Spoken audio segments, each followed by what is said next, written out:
Well, greetings, everyone. Welcome to the Gundam Explained show. It is what is it? It's March 2nd, so we're into like the third month of 2023, which Yeah, is kind of back of crazy. March. Yeah. Well, hey, isn't there like March Madness stuff that happens?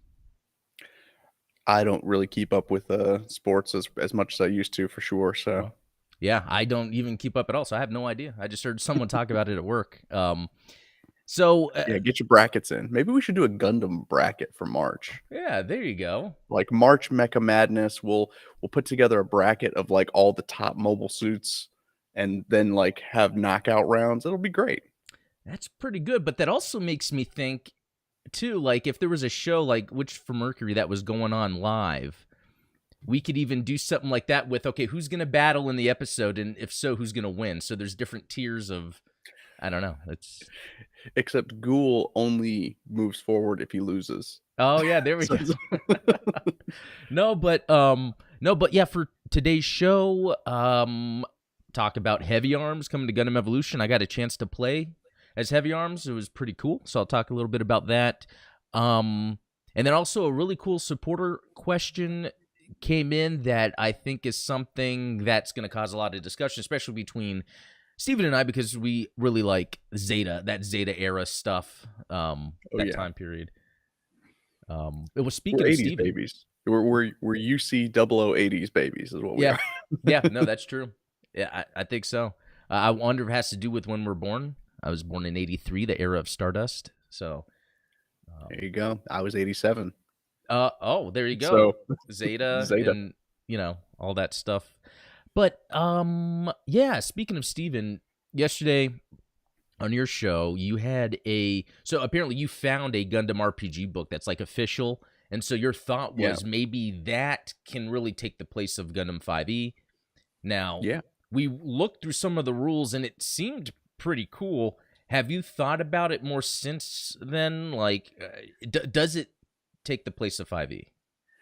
Well, in some ways, yes. In some ways, no. I actually, Knight Captain. Shout out to you, Leo. We started working together to try and find some more resources regarding this book. It turns out that it's actually a lot rarer than we initially realized.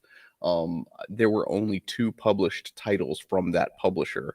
One of Oh, them was the UC 0079 game, and then the advanced edition. So they only ever made two books. So we didn't even get any of the 8th MS team, Zeta, any of that stuff, never published. So mm, in that sense, there's a lot that Gundam 5e has that advanced edition doesn't. But okay. still a lot of work to do. Well, one thing I noticed in that book, there was that, wasn't there like a pre-made scenario? Yeah. So I'm just throwing this out there, but maybe sometime we might as well just try that out live. Yeah, let's do Just it. to see. Just to see. And it could be a total failure, but it would be interesting to see.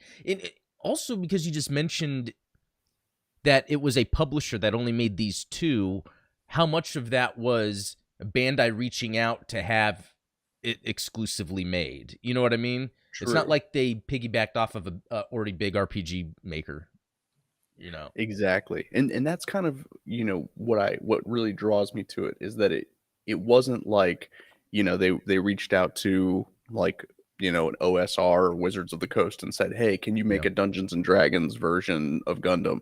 They went out to this, random publishing company. Maybe it's a larger company in Japan. I don't know for sure, but Okay. suffice to say, they're like, "Make a Gundam RPG," and that was what they set out to do. That's cool. Yeah, so check that out if you haven't. Link in the description. But maybe there'll be more content from that. Lots more. Cool. Well, looking at the chat, it's good to see everyone here. We have Goose, NeoX, Ultronomus, Dan Vince, Rogue Newtype, Brian Zanichelli, V, the Last of the Ricans. That sounds pretty interesting. Ian Hansen, our mod, Zionic Shadow. Hopefully I didn't miss anybody, but all thanks for joining. From NeoX, hey Adam, do you know about Gundam Prometheus? I don't. Have you heard of that, Steven? Sounds familiar. That's not that's not that O variant, right? No, because I don't know. that's Gundam That's like Gundam Orpheus or something like that. Okay. No, just Prometheus, it kind of triggers me because, like, that Alien sequel, that's like, I don't know if it's good or bad, you know? I, it's one of those things. Yeah, I'm with you on that one. Yeah. It's like I enjoyed the movie, but I don't know if I enjoyed it as part of the Alien alien lore. mythos, Yeah. right? It's like how I feel about Solo. Yeah. Yeah. Solo is a weird one because I really like it, but then I was like, how many times have I gone back to watch it? Mm, That's the ultimate test yeah. to see if you really liked a film or TV show. Yeah. I agree. Like, because I think with Army of Darkness, I'm not joking, it has to be over 100 times that I've seen that movie. I could probably recite it right now. If someone said the first line, I would continue. I don't know. I don't want to test that, actually. Yeah. Let's see. Prometheus is Schrodinger's film. Oh, film. You both like and hate it at once. Yeah. Prometheus is really scary. Yeah. I kind of like what he was going for, just not for the Alien franchise, I guess. Yeah. But anyway, okay, so where was I gonna start? Where should I start? Actually, let's start with, there's a couple things, but we're gonna start with this. Oh, that I wasn't supposed to do that. Okay. I always forget to change the transition. All right. Okay, questions. So yeah, again, supporters, you can post like questions, comments, anything, even if it's a rant that you just want to get out there. We used to get rants from Brandon Keith, I think it was. Yeah. So Sway, in Zeta Gundam, we see Kamille mentored by Sharon Amuro. This allows Kamille to grow as a person and a pilot, ultimately becoming an immensely powerful new type. If Judau had the similar mentoring from another new type in Double Zeta, do you think that he could have become as powerful as Kamille? So, let's think about that. Here's the thing. I think Judau is almost, oh man, there's so many angles to go with this. One, I feel like as time goes, more powerful new types emerge. Like, I would almost think Kamille might be more powerful than Amuro. Judau more powerful than Kamille. I guess when you're maybe base stats, right? But then there's Right, like always, how do you measure power, right? Is it in raw combat? Because there's I think it's who is it that gives the speech about new types basically just being like synonymous with ace pilot, and it's like, well, that's not exactly it. But I think that one of the most underrated scenes in Char's counterattack is when Hathaway and Quest are going back and forth defining new types. yeah, that's right. Because at that time, and I think in the UC timeline, I don't know if it was a joint effort of the Earth Federation, whoever else was doing experiments, but they were trying to downplay the new type phenomenon. But at the same time, people were taught it in school, but then it seemed like it was then kind of, yeah, like brushed under the rug because I think of what was occurring. People manipulating it or people, yeah, I mean, because I think that's a whole thing that I feel like the show touches on a broad level, but you never really see, like, what if they were trying to, like, X-Men and the mutants? You know how, like, mutants were treated? Like, I don't think Gundam ever went that far, and maybe there's room to do it, but I think it also had to do with how, like, if the government discovered mutants in X-Men versus, like, new types, like, I feel like there'd be a lot of the similar things going on. Oh, for Um, sure. but that makes me think how much in Gundam UC they take advantage of that, whereas in X-Men it's almost like they don't. It doesn't seem like the government's really just wanting to take advantage of that first. They just want to suppress it, which I think that's not as accurate as it would be nowadays. And when you know what, I am talking about the movies, the X-Men movies. I'm not familiar with the older comics storylines, so I don't know if when mutants first came about, the government immediately wanted to take advantage of them. I mean, there was definitely some exploitation going Right. on, obviously, but I think mostly it was just they were afraid. It's like you don't know Yeah. what to do with it. You're always going to have that element. And the example I always like to go back to is the very second episode of the original Transformers cartoon. Literally, there's a sleazy businessman that's like, you know what? I'm going to side with these Decepticons. They seem to be on the level. I'm going to run a propaganda campaign smearing the Autobots as bad guys. And like, Oh we're, wow. we're going to say like these are the guys that brought the battles to Earth. It wasn't the Decepticons. And it's like, even as early as that, you already have somebody who's trying to take advantage of the situation. So yeah, it wouldn't surprise me if you have one section of the population that's just terrified, like we don't know what to think of new types, and then you have an entire other section of the population that's like, I know exactly what to do. Yeah, so good point. They've never really, as far as I know, never really showed from the general population how people felt about new types. It was mainly the government. Now, you were earlier talking about like a baseline. Like, what's a baseline to really get? And I think it would have to do with interfacing or detecting another new type. I think it on a base level, how is your mind triggered that it detects a new type? Because part of the phenomenon is new types kind of draw into each other. So I think it would have to be on some level of that. Like, I think that's why Haman Karn liked Judau so much. He was like just the next main active new type. Okay, and so I think a lot of also the other angle of this is motivation.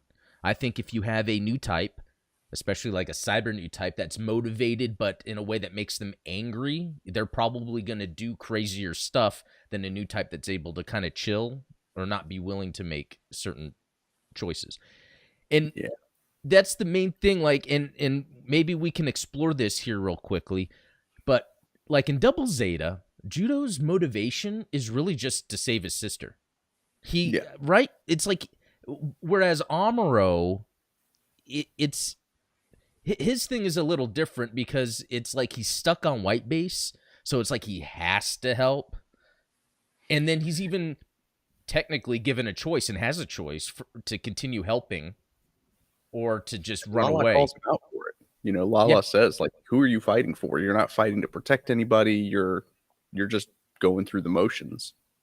Yeah, and so with Kamille, his thing is it's almost like there's the establishment angle where he just did not like how authority, was with him. So he was like, I'm just going to go off and do my own thing. But he really had nowhere to go, and just Char was willing to take him in. I think that, and you and I have talked about, like, how we both get kind of, for lack of a better word, triggered by injustice. Like, when we see injustice, we want to step in and do something about it. And I think that's Camille's motivation, is he has a strong, just, I want to say desire, but it's not even a desire. It's like a craving. It's like an addiction to justice. Yeah. And in those final battles against Haman and Shirako, he's like begging for the power to take them out. He's calling out to all of these, dead comrades of his, like, lend me your power. Like, I need to get him out of here. Yeah, I like how Androius is saying Kamille fought to eliminate people who think he was a girl. So it's like, while that might be the surface level motivation, I like that, but it goes deeper. But that's I like that justice angle, because I felt that before, where it's like you see injustice and you want to do something about it, but you don't know what to do or how to go about it. And sometimes because you don't know what to do, you'll just be angry. Yeah. But there's a lot of people that have that reaction, and and it can be rewarding in its own right when you're angry about injustice. Like, there's like a dopamine kick that you get from being like, hey, that's not right, and I don't think it's right. Yeah, no, exactly. And expressing yourself out there is almost, is another little factor that kind of feels good sometimes, even if it's not the best thing to do. Sometimes you just got to be quiet. But okay, so I saw another. I think Ultronimus said something about, that's why Amuro was on house. Yeah, I think the closest we got in UC was Amuro getting put under house arrest, and that's a good point. True. And it was because he was the most visible new type that also could show that no one could mess with him. So it's almost like the government, it's like they can give him a nice life, but he's under house arrest. It's like, make him happy, but that's an interesting way to go about it. it kind of reminds me of that comic book Watchmen, where it's like they kind of keep Dr. Manhattan, Oh yeah. it's like they keep him happy, just happy enough that he hey, don't crush us, but like also let's keep an eye on this guy because Yeah, he and can crush us. so that's cool that that was brought up because that's kind of what's going on, like in the Superman movie, in a way where they were scared of him, so it's like they brought him in to talk to him. Um, but like I feel the real world thing would be what they do in Gundam, where it's immediately let's weaponize this. Yeah. I really think that's what would happen. They wouldn't be scared. They would be willing to confront it to try to weaponize it. Whatever you want, and Yeah. and so that's why it is interesting that they kept Amuro under house arrest. And is it that's a good point because it's not like they knew an AUG would form, so it's like with Amuro under house arrest, wouldn't they want him around to kick some Xeon Remnant butt? And but instead the Titans formed, and then they were just doing Newtype experiment, all this stuff that it almost doesn't make sense. But I think it kind of goes back to Amuro was a little too smart for the Federation to get away playing tricks on him. Well, and it's very telling that even as early as like the first 5 episodes or so of the original 0079 series, they can already identify like Amuro is going to be a problem. Like he's not a team player. We can't control him. So I mean, you have Commandant Joaquin talking about like throw all these guys in the brig. I don't want them anywhere near the Gundam because what if they decide like, hey, we like Space Noid independence too? Like, yeah, no, those are all good points. Let's see. I wanted to look in the chat. There's some things I saw. Let's see. Now I wonder if I can share this. This might be relevant to our topic of conversation. I might be able to share this. Oh yeah. Let's see if this will work. And then USS House is saying apparently, according to a novel, Kamille was lending his abilities to Judau while Judau was fighting Haman. That could be with Kamille under, in a coma. Anyway, yeah. Oh, okay. So they even have a little ranking. Yeah, so this was I found this on Twitter and I ran it through a little translator. So yeah, we have a little ranking between Amuro, Judau, and Kamille. Which pilot is the strongest Newtype edition? Ah. And there we go. So conversation over. Yeah, maybe that does it. And you know what? It's cool to see that. Like, is this an official source? I have no idea. This could just be a magazine or something, like a fan magazine. But okay, well, because then that kind of goes back to then what USS Talos was saying, and it really makes sense. It's like Kamille had to be in his coma in order to help Judau. It was like he was able to speak to him through the Newtype brainwaves to get him to properly use his powers. Yeah, I think so. I mean, and so to kind of go back to that question, it's like technically Judau did have a mentor. That his mentor was Kamille. Yeah. Sorry, pop the camera back in there.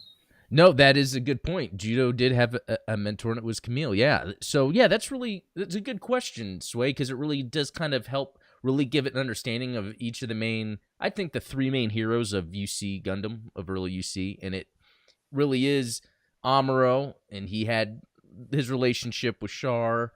Kamille did too, but then Judau had Kamille.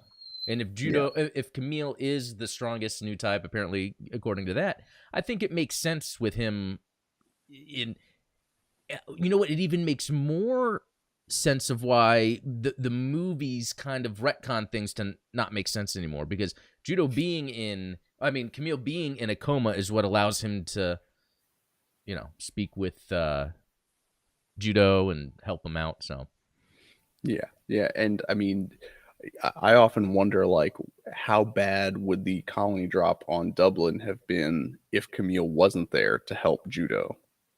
Yeah. Yeah, and so then if Camille was fine, so that's why, yeah, it seems like and I still got to get to the bottom of this, is the intention of the 3 Zeta movies to write out Double Zeta. You know, I don't know. That is That a could good one be. though. Okay, so another thing I saw from Ian, I'm about 20 episodes into Double Zeta, and it feels like the new type abilities, despite being a different continuation of Zeta, are much more pronounced than the entirety of Zeta. And that could be I the would agree with case, that. maybe for a number of reasons. One probably being that the UC world is realizing they can leverage new types, people realizing that they have abilities that they didn't, and more cyber new typing going on. Yeah. Which, yeah, it's pretty interesting. It's kind of like how, in a way, with Star Wars, how we saw the the Force abilities just get crazier. Yeah, they just ramp up. Yeah, and part of it's out of universe. It's now that they're writing in or filling out more of the stories. Yeah, to do that. Okay, let's see.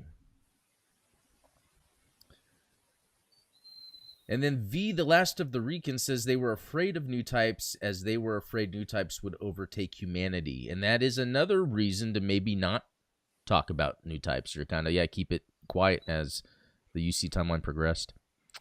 Yeah, and as many criticisms as I have about Unicorn, I think that Unicorn did an interesting job kind of filling in that gap, because if the Federation always knew that new types were around, even, prior to the 1 Year War, based on like the Laplace's box and all that stuff. Spoilers, by the way. Um, but yeah, I mean, come on. I'm sure everyone here has seen Unicorn by now. But Yeah. but yeah, I mean, if the Federation was keeping this secret that they kind of already knew that new types were going to be around, then you know, Yeah, yeah. I find that very interesting, and especially depending on the new type, because Androius brought up a good point. New type also came with different skills. Lala can hit target from far away. Rita has premonition. Amuro is a super pilot that has foresight of enemy movements, and so that's an interesting thing to think, because if it could be that different new types have these different like abilities or something that make them, I guess, whatever their main ability could be lends to whatever needs to be done. And so in that case, that could be a reason why it's hard to define what makes someone the most powerful new type. yeah, yeah. So Well, and I think Ultronimus brought it up in chat, but in Dynasty Warriors Gundam 2, they kind of have they have like a differentiation between types of new types. Like there's empathic new types that are more, you know, the feelings based telepathic new types, and then you have like combat new types like Judo and Amuro that yeah. maybe they can use funnels and that sort of thing, but they're not quite on the same level. They just have different abilities. Yeah, that's right. And I do think Kamille being able to speak telepathically while in a coma is That's a about as empathic as it gets. yeah, that's a superpower right there. Again, writing that out for the trilogy, in the trilogy, not a good idea. And then Goose is saying, I always thought they kept Amuro locked up to keep him away from Xeon so he didn't start sympathizing for them. Yeah, That makes yeah. so much sense. Yeah. And then Matt Wheaton is saying Amuro may not be the strongest new type, but he is indeed the greatest pilot. And that could be true, considering even after the events of Zeta, Amuro still comes in to do his thing, to push an asteroid. So I mean, yeah. they even to the point that they start making AIs based on Amuro's pilot data. Like, Yeah, that's a good point. It's based on his pilot data, not based on his new type abilities. Even mhm. though part of his pilot data encompasses that. Yeah, it's more of his piloting. Yeah, I like that. Let's see. I just want to see if there's anything else that's cool. V, the last of the Recons. New types are like X-Men's mutants, just more subtle. So the government kept trying to suppress them or use them. Yeah. Exactly. It explained why Kamille is so emotional. Oh yeah, that could be another another aspect with Kamille being kind of a different new type. And the emotion part is a big deal with new types because new types are able to sense other new types and really be drawn to them. So that's why I always think with Kamille and 4, and a lot of you guys might think I'm wrong about this, but I really think it was more of the fact that knowing his powers better, he ran into another new type, and it's that new type bond. She doesn't know where she is or what she's doing because she's had this world made for her. So it's more Right. of the real life connection of someone else that they're like really feeling for the first time. And I think I forget whether it's Amuro or Char that brings that up, but he's like they straight out tell Camille, whatever you're feeling about this girl, that's not it. Yeah. That's Yeah. No, that was one yeah, and I forget it was either in another animation or it was a manga or some other resource that explained how they are just drawn to each other a lot. Like I yeah. think that's why that's that awkward scene or Hathaway and Gigi are so awkward. I think it's Oh because yeah. Hathaway knows he's being drawn to her but knows it's not just because like he's in love with her and wants to be with her. It's the new types being pulled together. Well, because he would have felt it with Quest. Yeah. So, Exactly. I think that it's very telling that the only new type that doesn't kind of go crazy around other new types is Lala. And I think that there's a cultural thing there, is that Lala has like sort of an inner peace about her, possibly because of her faith, possibly because of her upbringing, but whatever the case may be, she is capable of being drawn to new types and not being thrown off guard by it. I Yeah. think that because Camille maybe, I don't know if necessarily he's as powerful a new type as Lala was, but being a powerful new type, but not having that experience and not having that Control. frame of reference that she had, obviously he had some either awkward interactions or violent interactions in a lot of cases with other new types. Yeah, and it's interesting because when Lala, I think one of the things she said to Amuro was, "Well, met Char first." Like, she was like, "I didn't know you when I met Char." So that's another, I guess, example of what you're talking about, where she's able to like logically understand where she's at emotionally. Yeah, And that could also, much more mature. yeah. And I wonder how much that is a sign of a super powerful new type, where they know that their powers can get the best of them, but they're able to control it. It's kind of like a Jedi. Yeah, exactly. Another Star Wars reference. Which again leans into that context around why Char was like Lala was a mother to me. It's Yeah, like, he that's wasn't. I think a lot of people kind of misinterpret that line in Char's counterattack, but I think that it was her, whether it was spiritual maturity, new type maturity, whatever you want to call it. She obviously had something that Char lacked, and he was able to identify that. But yeah, and not pursue it in a romantic sense, even though that was probably pulling on him. oh yeah, He was able to really see it because he's a smart guy. Even if he's not the most powerful new type, he's very smart, and he like knew he had to kind of control that. Yeah, it's pretty good. Good little new type conversation. yeah. Okay, I'm gonna move on. What are we gonna move on to? There's a couple things we can move on to. First, I asked this question: are you still playing Gundam Evolution? So, out of 180 votes, between never did and no, that's a lot of people that are just not playing it. But 24% said yes, and I think it's the reason I said, "Are you still playing it?" is because it's more of free to play, so you can like check it out. Some people probably never really cared because it was a hero shooter, but for those that were interested, now here's the thing: I don't even play it often at all. And I don't think it's a bad game. In fact, it is pretty fun. It has all the elements there. It's just not fully my type of game. But you know what? When you have a group of people to play with, it actually is fun. It's almost like that's the fun in it. Yeah.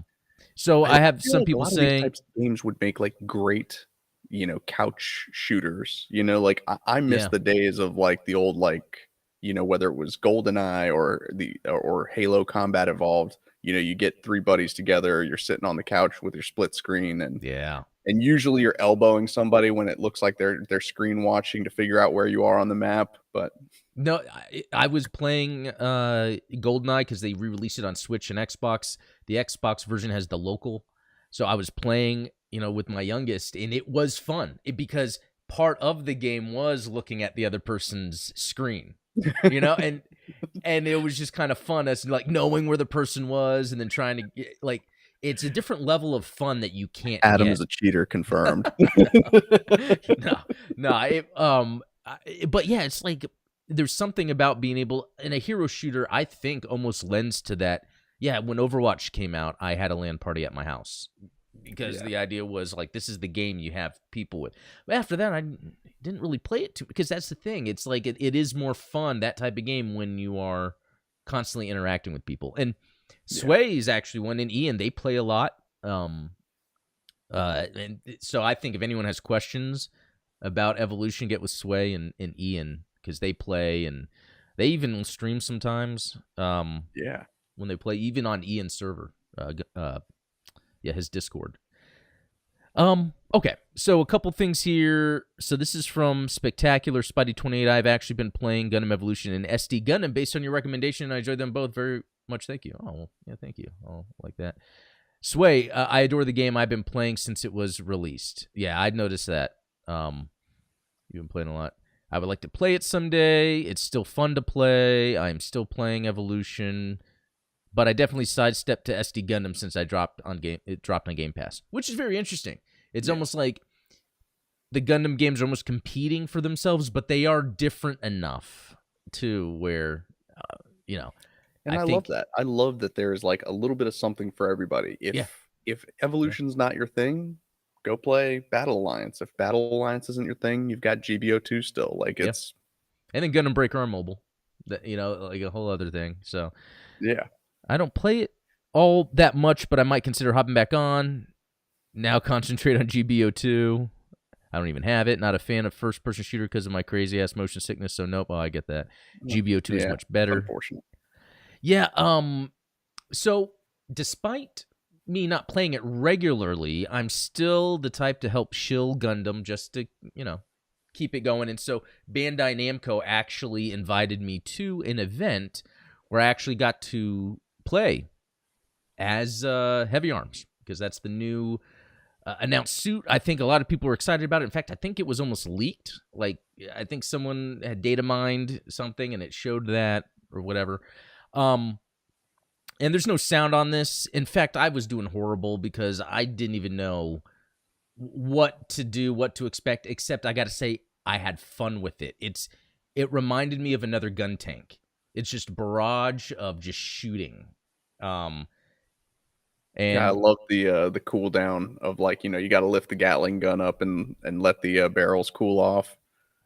Yeah, and then I just did a flip right there randomly, which it was the one of the abilities. I didn't know what it would do, so I just pressed it and I did a flip.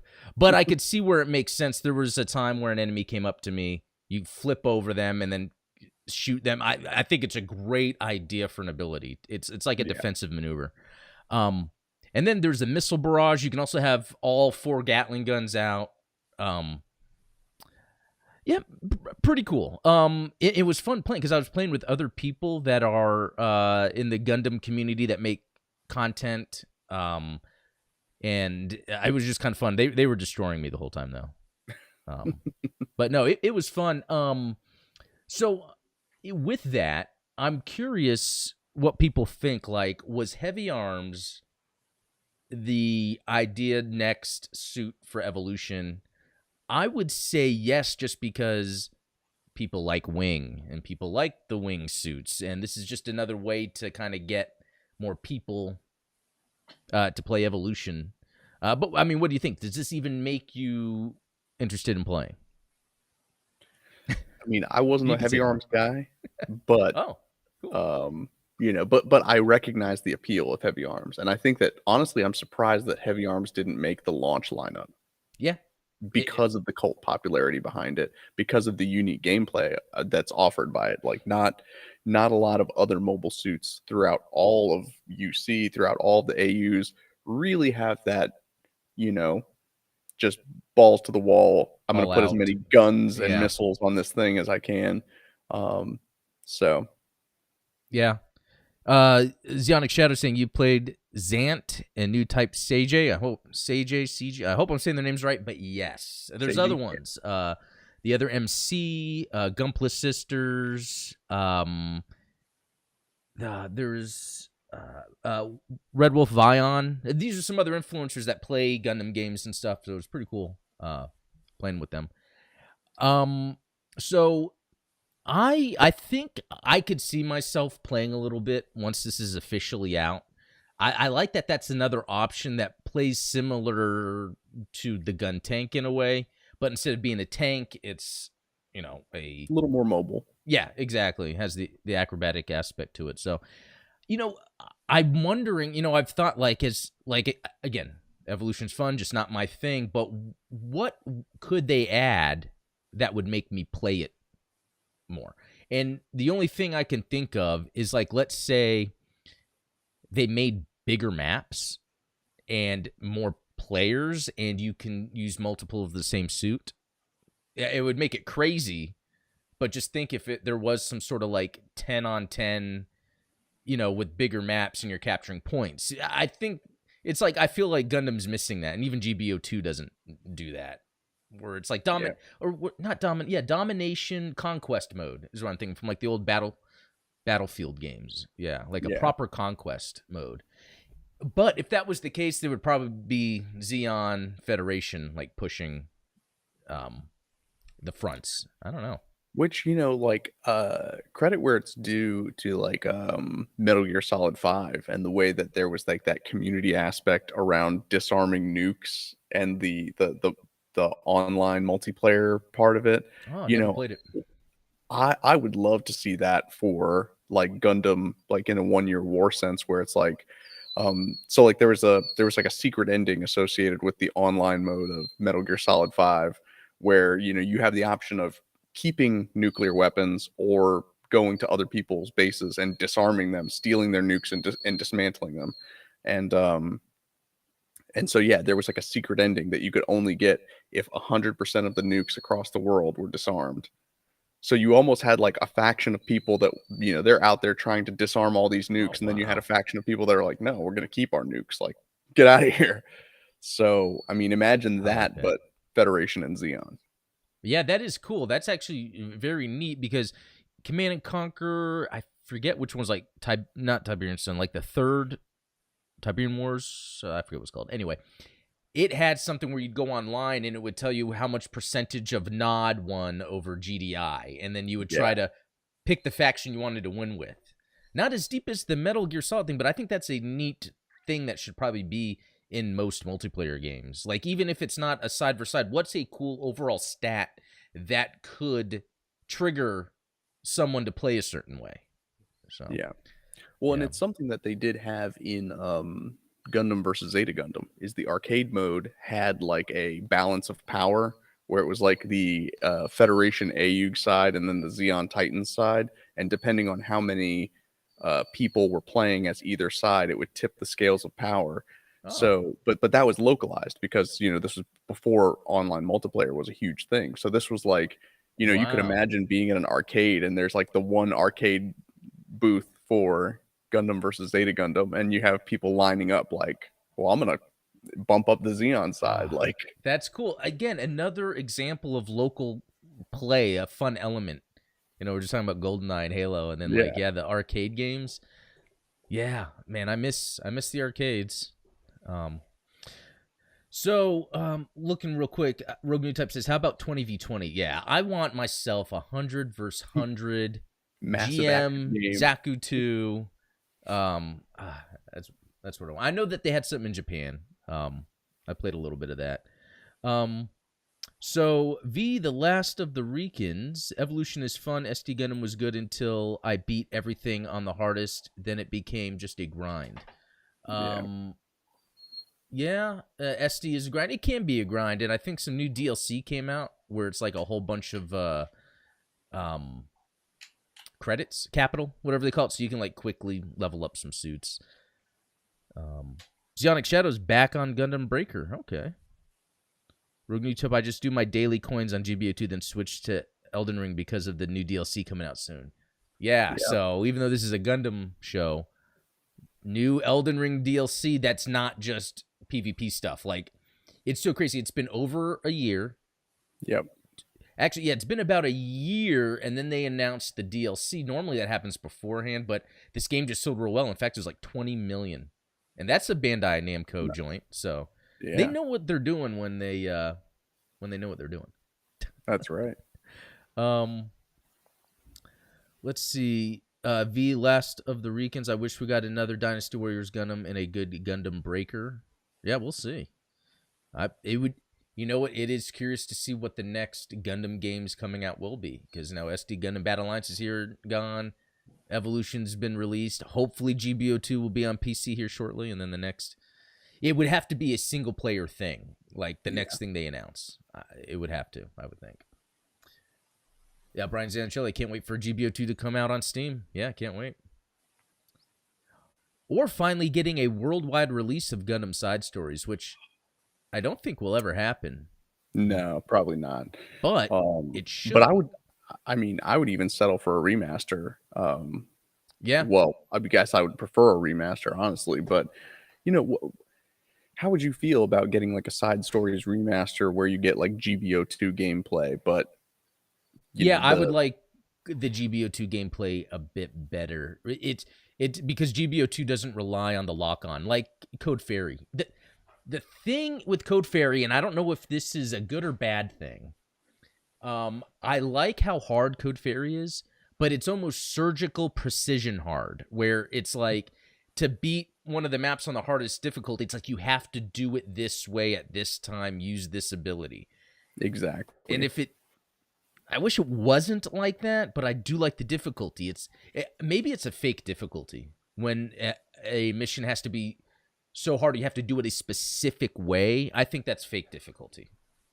Yeah, that You know it's what I kind mean? of like an arbitrary, like I don't know. Yeah, I do like games that give the player options for how to solve problems as opposed to telling them specifically like this is the way to play. And I know that there's a lot of, there's some game design theory behind that, suggesting like, that there's a right and wrong way to play a video game.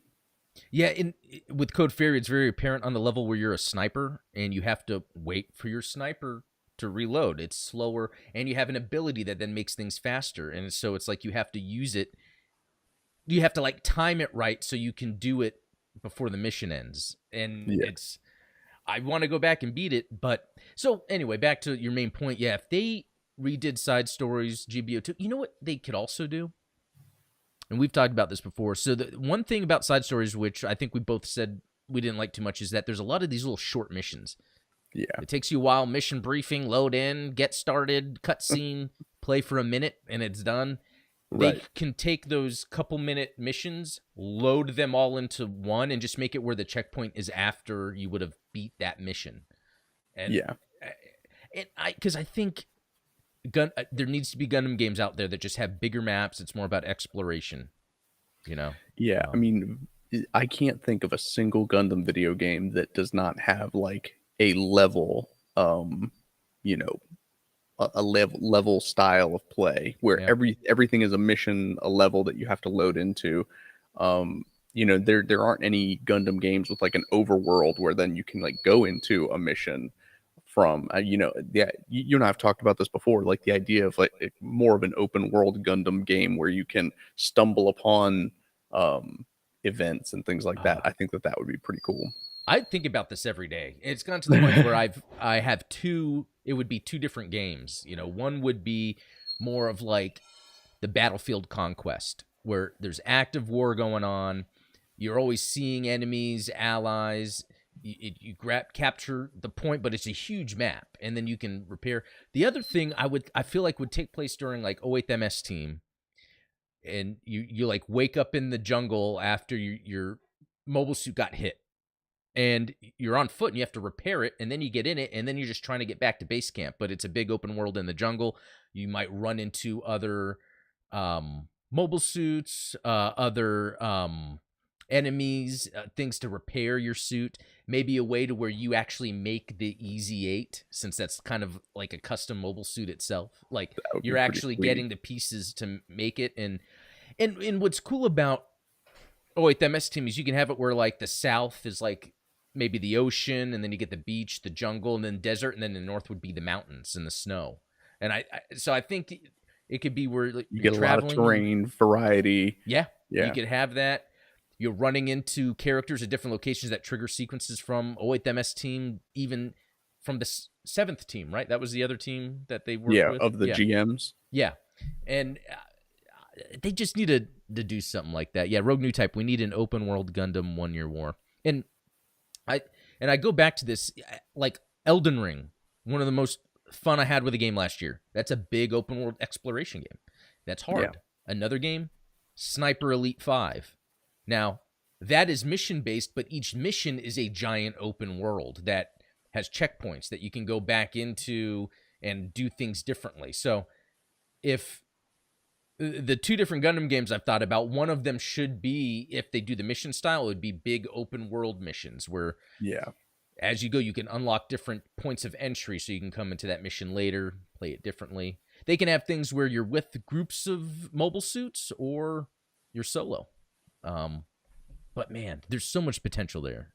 I think so too. See, and this is why I think you'd like Metal Gear Solid 5 is because it has that similar sort of vibe. Obviously, you have the over the top Kojima stuff, but like, Yeah. each territory is like a big open world map. You have like Afghanistan, and then you have various missions within that open world. And then of course, like you can drop into a mission and approach it from whatever angle you want. It's completely free form. You can bring whatever, ally, whatever buddy you want to bring to it. You can bring different equipment, different vehicles.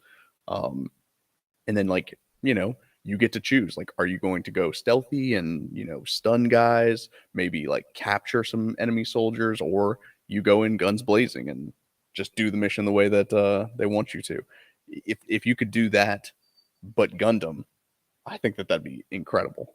Yeah, I like the way you're explaining it. I actually only played Ground Zeroes. I didn't play Phantom Pain. So maybe I need to go back and play that because you're explaining exactly what the gameplay stuff I like. Now, did you play Death Stranding? I didn't. I didn't play Amazon Delivery Yeah. Simulator.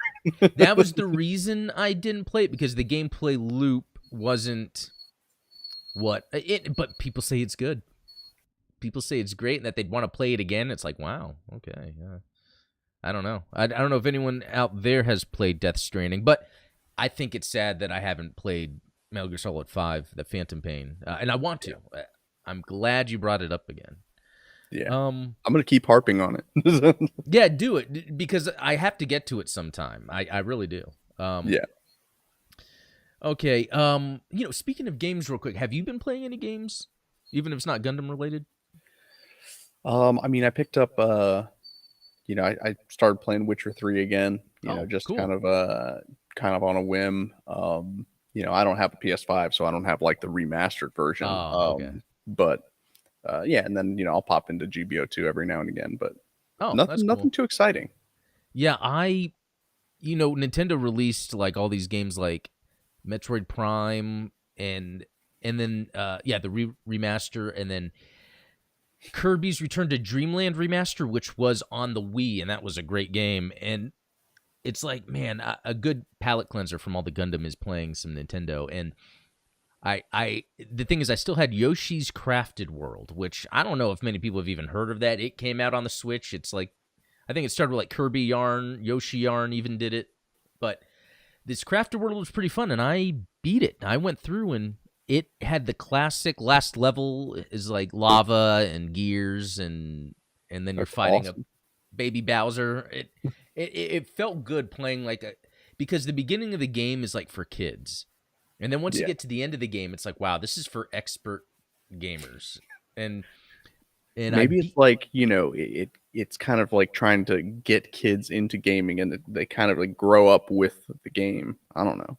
No, I think that makes so much sense, and that's why I think Nintendo's open to this Call of Duty on Nintendo platforms, because the Switch, even though the Wii really made Nintendo's already successful, the Wii helped. Wii U kind of got them out of the picture. Switch has gotten back in, but the Switch has been around enough times where there are kids that are different generations. Like they were playing the Switch, but now they're going to Xbox or PlayStation to play Call of Duty. And so Nintendo needs to add that. But no, in the meantime, though, I'm playing that Kirby's Return to Dreamland, and that's a lot of fun. It's just Mobile Suit Kirby.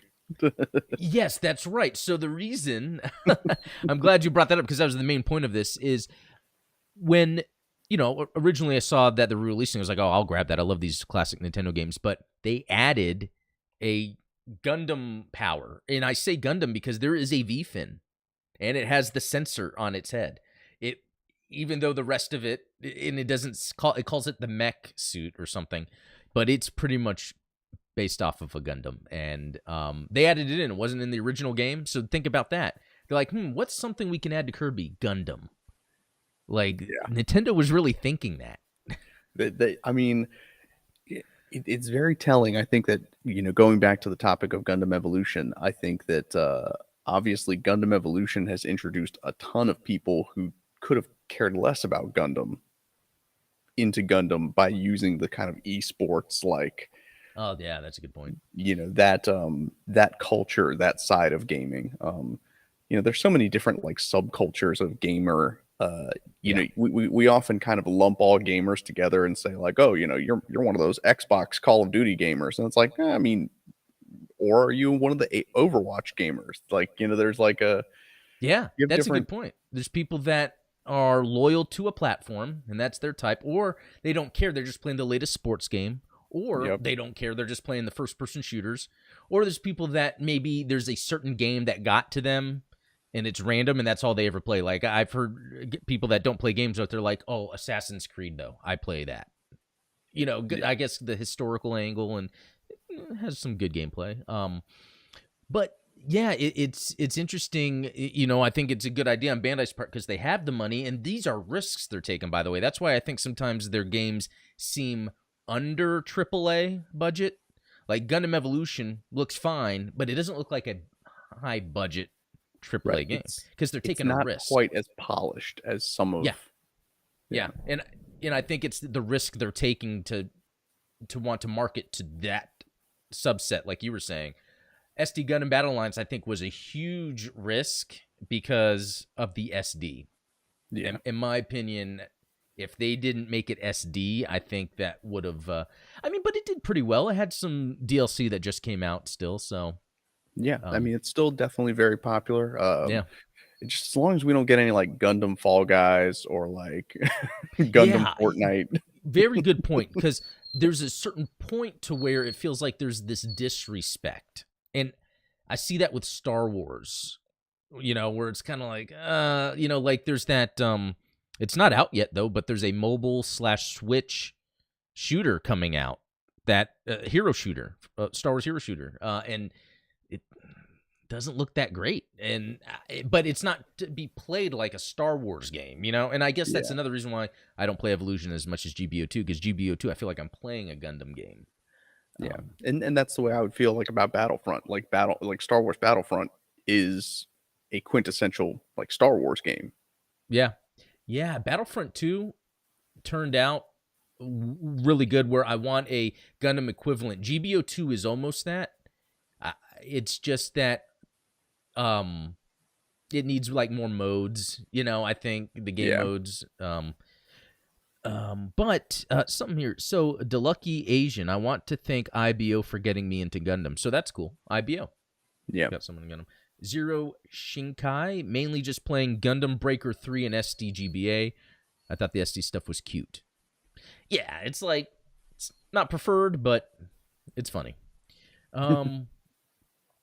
Let's see. The Shirt Lad, sorry for being late, was editing some visuals for a vid. Well, yeah, thanks for joining, and thanks for that shout out. Yeah, that last video I put out. So, a little behind the scenes, the video that went out Wednesday had the Zeku Sway lore in it. That was going to be a completely different video. That was going to talk about the GBO2 release. But there was just some conflicts of content with Bandai, like what they wanted. So I ended up not doing the whole video and just released it in that. But in that, Shirt Lad actually left a voicemail. And so I'm glad he did. And he happened to be talking about a series he was going to get into that he just happened to post a video of too. But also, that voice thing. So in the Gundam Explained Discord under General, there is a pinned comment where you can record a voicemail that it'll either be on the podcast or a separate video. Most likely a separate video, but depending on the content, it might go into the podcast. So keep that in mind if any of you are interested in that. Link for the Discord down below. But and then let's see, one last thing. GBO is from USS Talos, I think meant to make you feel like a mercenary, as in the name of the PMU, Private Military Unit, but I think that went off our heads with things like the unicorns and the likes. So that's interesting, and I do have a video that's going to go up later when this PC release comes out where I talk about the lore of GBO2 and how it's UC, but like UC adjacent. Yeah, it has its own thing where these mobile suits then went into mass production for the Private Military Union to use to fight battles, and it makes sense. But it's not lore proper, so. Yeah. And then it's like, who are they fighting up against? Like, themselves? It's like just other private military groups for what? Just for fun. Well, okay. Yeah. I can see that. It's fun. No, but no, that does just about it. I don't know what I'm saying. Does about just it? I don't know. That just is about it, guys. No. Yeah, good show. Thanks for everyone that showed up in the chat. I saw WebFox in there. Thanks for joining. Again, links in the description for all the stuff. Supporters links, Steven's links. But Steven, anything else I need to bring up? I don't think so. I think you touched on everything. Awesome. Well, then, guys, thanks for tuning in. Tune in next week, Wednesday for Steven and Thursday for Gundam Explained. So, see y'all later. Cheers.